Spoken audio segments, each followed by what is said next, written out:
Assalamualaikum warahmatullahi wabarakatuh. Perkenalkan, nama saya Imam Matkur dengan nomor urut ujian 18. Di sini saya akan menjelaskan hasil analisis tentang demokrasi, fungsi negara, dan konsep bangsa dalam pendidikan kewarganegaraan.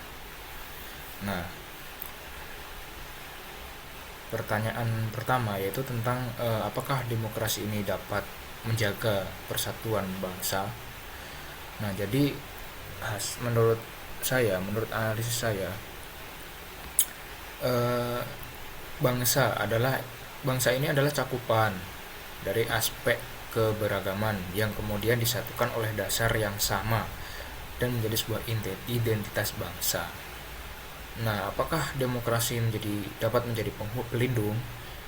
Iya, karena di dalam sebuah demokrasi terdapat dasar hukum, tidak hanya tentang kebebasan berpendapat, juga tentang bukan tentang hanya tentang penetral bagi kekuasaan yang mutlak, tetapi sebagai demokrasi ini sebagai wadah atas berbagai keberagaman itu, yang kemudian ini disatukan menjadi hak-hak sampai peraturan tertentu untuk melindungi persatuan bangsa. Nah, demokrasi ini sangat penting karena demokrasi kan sebagai ini eh, penjaga persatuan seperti suku, agama, budaya, dan pendapat. Nah, ketika kita sebagai bangsa itu harus harus tahu tidak semua hal harus sama. Nah, bahwa demokrasi menjadi penjamin atas kesetaraan warga negara. Jadi eh, banyak keberagaman, perbedaan, tetapi mereka semua sama di mata hukum yang berlaku. Toleransi, nah ini keterkaitan dengan toleransi juga menjadi jembatan penghubung untuk menghargai, mengayomi, menghormati perbedaan-perbedaan itu. Karena manusia ini juga memiliki hak. Nah, di sini keterkaitan HAM ini sangat menghubungkan HAM sebagai pelindung bagi kita untuk berpendapat itu kan, karena kan eh, demokrasi kan tentang kebebasan berpendapat, tentang perbedaan itu kan. Nah, ini HAM juga menjadi pelindung bagi kita, bagi manusia di dalam bangsa itu. Nah, ini HAM menjadi pelindung di jalan mereka dalam memilih hak pilihannya sendiri. Jadi demokrasi ini dapat dapat menjadi pelindung dan penjaga bagi persatuan bangsa dan negara. Intinya demokrasi menjadi pelindung, bisa dapat menjadi pelindung bagi bangsa. Nah, kemudian yang kedua yaitu tentang analisis demokrasi ini tidak hanya sebagai kekuasaan atau kekuasaan yang kuat, tetapi juga adil, yang tentang keadilan. Nah, jadi yang kedua, menurut saya ini simpel, bahwa semua pihak itu harus saling diuntungkan satu sama lain. Nah, negara memberikan keuntungan untuk rakyat dan sebaliknya. Seperti halnya ketika negara membuat peraturan ketat, tetapi rakyat tidak mendapat keuntungan, sama saja percuma. Ini tidak efektif kan, tidak efisien peraturan ini. Tidak akan menjadi negara yang kuat kalau tidak adil gitu loh. Negara yang kuat itu kan sama-sama adil. Maka dari itu kekuasaan negara itu harus ada batasan hukum sebagai pembatas atau pagar. Nah, ini contohnya. Contohnya ketika pemerintah membuat peraturan tentang pajak misalnya, pajak naik. Pajak naik tetapi pendapatan masyarakat itu tetap rendah.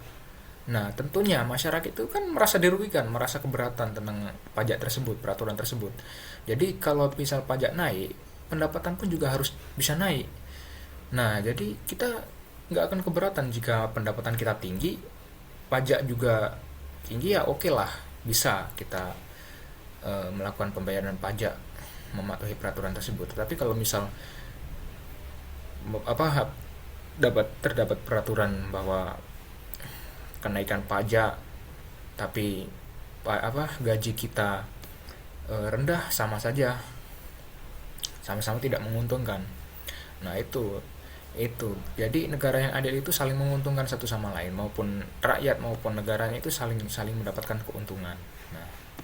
Nah, ini partisipasi rakyat. Sebentar. Nah, jadi partisipasi rakyat ini sebagai instrumen kritik, jadi bahan tempat evaluasi bagi negara, ya, seperti itu. Untuk jalannya kekuasaan dan perkembangan negara. Nah, kita kita dalam mengevaluasi, dalam mengkritik, kita memiliki HAM sebagai penjamin. Nah, hukum hukum itu kan untuk melindungi, bukan untuk mengekang rakyat.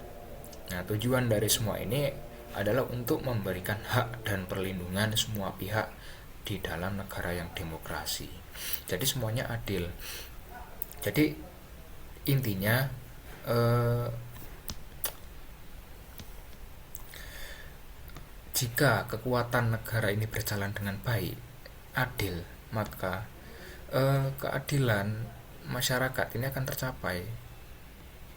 Jadi demokrasi ini sudah cukup jika kita sama-sama adil. Sudah cukup. Kita akan menjadi negara yang kuat. Nah, kemudian selanjutnya nomor 3, yaitu ada nomor 3 ini tentang apakah negara ini cukup dipahami sebagai organisasi kekuasaan atau yang memiliki kedaulatan, atau sebagai alat atau instrumen untuk mewujudkan keadilan sosial. Jadi ini merupakan analisis fungsi negara. Nah, kita tahu bahwa unsur-unsur negara seperti wilayah, rakyat, dan pemerintahan maupun pengakuan dari negara lain ini kan sebagai tanda bahwa negara itu wujud atau ada.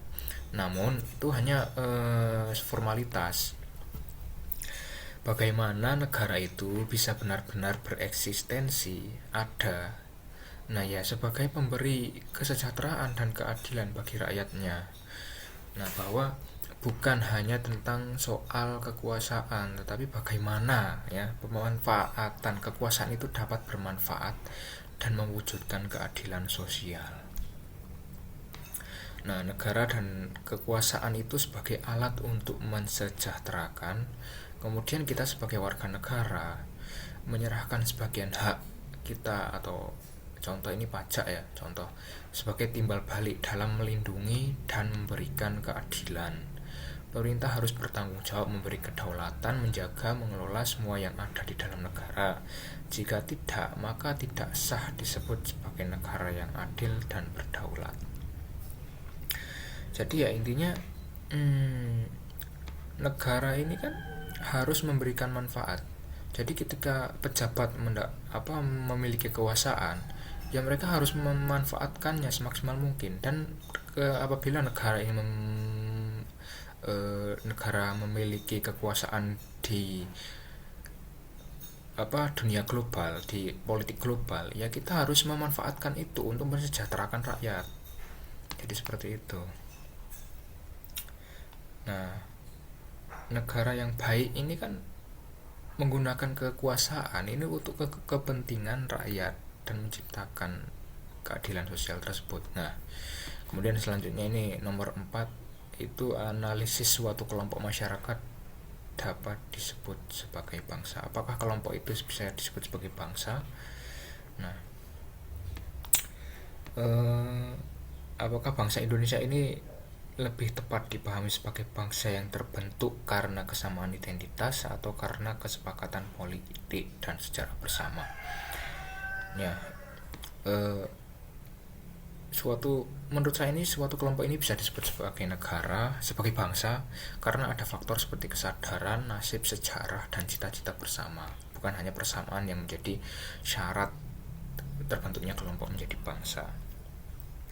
Indonesia menjadi contoh nyata bahwa bangsa ini terbentuk karena sejarah dan kesepakatan, bukan karena persamaan bangsa, suku maupun lainnya. Nah, pengalaman sejarah kolonialisme bernasib sama, ditindas berabad-abad, ini adanya Sumpah Pemuda sebagai penguat eh, Sumpah Pemuda ini menjadi penguat bahasa dan persatuan serta kesepakatan politik.